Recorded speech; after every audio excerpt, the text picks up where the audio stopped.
살 좀 빼보겠다고 제일 먼저 입을 틀어막는 분들, 잠깐! 이거 잘못하면 근손실 올 수 있습니다. 뭐요? 왜냐면 우리 몸에 에너지가 부족해지면 지방만 쓰는 게 아니라 부족한 에너지를 채우려고 근육 단백질까지 분해버리거든요. 실제 연구 결과에서 영양 부족이 심할 때 단백질 분해는 더 심해지고 근육 손실로 이어질 수 있다는 얘기. 아니 근데 체지방 빼려면 칼로리 적자가 돼야 되는 거 아닌가? 이런 반론이 나올 수 있겠죠. 맞습니다. 체지방을 빼려면 결국 칼로리 적자가 전제가 돼야 됩니다. 하지만 문제는 칼로리를 무작정 크게 줄여버리면 지방만 빠지는 게 아니라 근육까지 같이 빠진다는 거예요. 우리 몸은 에너지가 부족하면 먼저 저장된 탄수화물, 즉 글리코겐을 씁니다. 그 다음에 지방을 쓰기 시작하죠. 그런데 이때 단백질 섭취가 부족하거나 칼로리 제한이 과도하면 몸은 포도당을 유지하려고 근육 단백질까지 잘라서 에너지로 써버립니다. 그래서 단순히 먹는 걸 확 줄이면 체중계 숫자는 빠르게 내려가지만 실제로는 체지방보다 근육이 먼저 줄어드는 가짜 다이어트가 될 수 있다는 거예요. 그렇다면 진짜 지방만 골라 태우려면 어떻게 해야 될까요? 지방이 어떤 원리로 타는지부터 알아야 근손실 없이 제대로 감량할 수 있습니다. 지금부터 그 과학적인 방법을 알려드리겠습니다. 아유, 난 그런 건 모르겠고 난 그냥 어떤 운동 해야 될지 궁금하다 싶으신 분들은 바로 고정 댓글을 참고하셔도 좋습니다.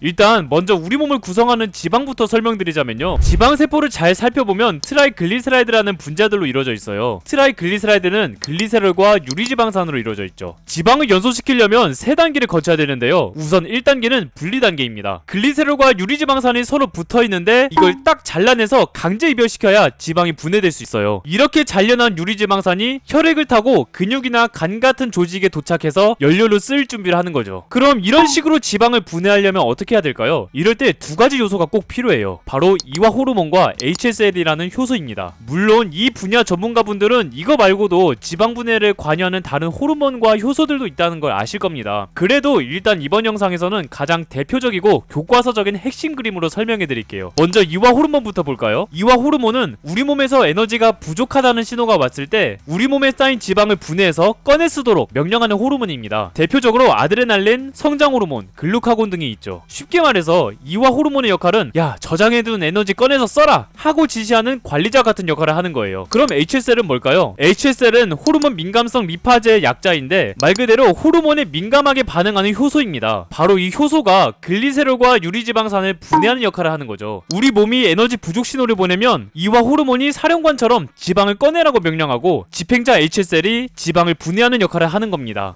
그 다음 2단계는 이동과 연소 단계인데요, 분리된 지방산은 혈액을 타고 근육으로 이동해요. 근육세포 속 미토콘드리아로 들어가면 산소와 결합하면서 ATP라는 에너지를 뽑아내게 되는데요, 이때가 진짜로 지방이 태워진다 라고 말할 수 있는 순간이에요.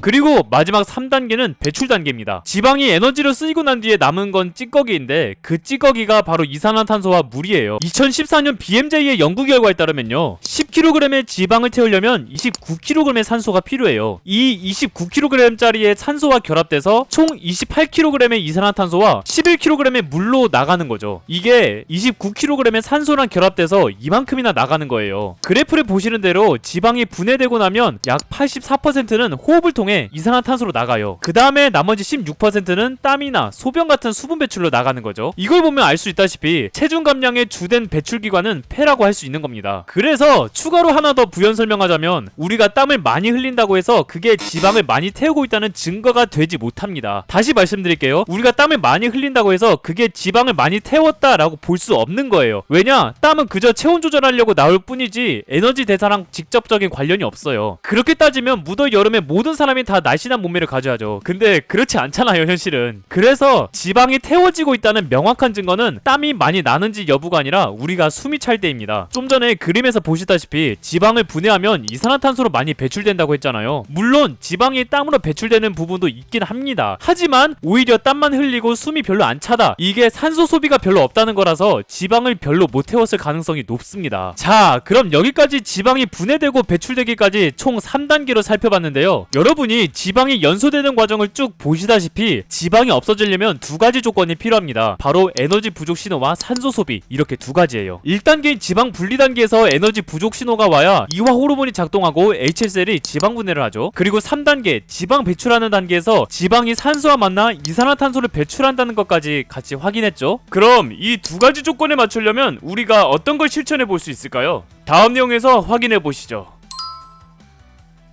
자, 일단 지방을 태우기 위한 조건들 중에서 우리 몸이 에너지 부족 신호를 보내게 하려면 어떻게 해야 될까요? 대표적으로 칼로리가 부족한 상태일 때가 있겠죠. 하지만 제가 방금 앞에서 언급했다시피 무작정 먹는 걸 줄이면 근손실이 올 수 있다는 거 제가 앞에서 말씀드렸죠. 그러면 굶지 않고도 몸에서 에너지가 부족하다는 신호를 줄 수 있는 방법이 뭐가 있을까요? 바로 운동으로 에너지 소모할 때입니다. 운동으로 에너지 수요가 커지면 몸이 저장된 지방을 꺼내 쓰기 위해 이 시스템을 가동시키는 거죠. 거기다가 추가로 산소 소비량이 많다면 금상첨화죠. 자, 다시 리마인드 해볼까요? 우리가 방금 전에 지방을 없애려면 에너지 부족 신호와 산소 소비, 이렇게 두 가지 조건이 필요하다는 걸 살펴봤어요. 자, 그러면은 운동으로 에너지 부족 신호가 오도록 유도하고 거기다가 산소 소비량이 많은 활동이면 지방을 태우는 조건은 다 갖춘 거죠. 그래서 살 빼는데 유산소 운동을 해야 된다, 이런 말이 나오는 게 바로 이런 이유 때문이에요. 물론 여기도 조건이 들어가긴 합니다. 강도가 너무 높아지면 지방 대신 탄수화물 위주로 쓰니까 적당히 숨이 차는 중강도, 존2에서 존3 정도가 지방 태우는데 최적화된 강도겠죠. 아니 근데 웨이트라면 유산소 운동처럼 숨이 찰 일이 없는데 왜 웨이트라면 지방 빠지는데 도움이 된다고 하지? 이런 궁금증이 드실 수 있는데요. 물론 근력 운동하는 순간은 지방보다 탄수화물 더 많이 쓰긴 합니다. 하지만 근육은 유지 자체의 에너지를 계속 쓰는 조직이라서 근육이 늘면 가만히 있을 때도 칼로리 소비가 커지고 결과적으로 지방이 잘 빠지는 환경을 만들어주는 거죠. 근력 운동할 땐 지방 사용량이 적지만 기초 대사량이 상승하고 호르몬이 변화되고 그리고 회복되는 과정 덕분에 지방 감량을 장기적으로 가속화시킬 수 있는 겁니다. 쉽게 말해서 유산소 운동, 특히 저강도 유산소 운동이 지금 당장 지방을 태우는 거고요. 근력 운동은 지금 당장 지방을 태우지 못하지만 장기적으로 보면서 지방을 태우는 능력을 기르는 거라고 볼 수 있습니다.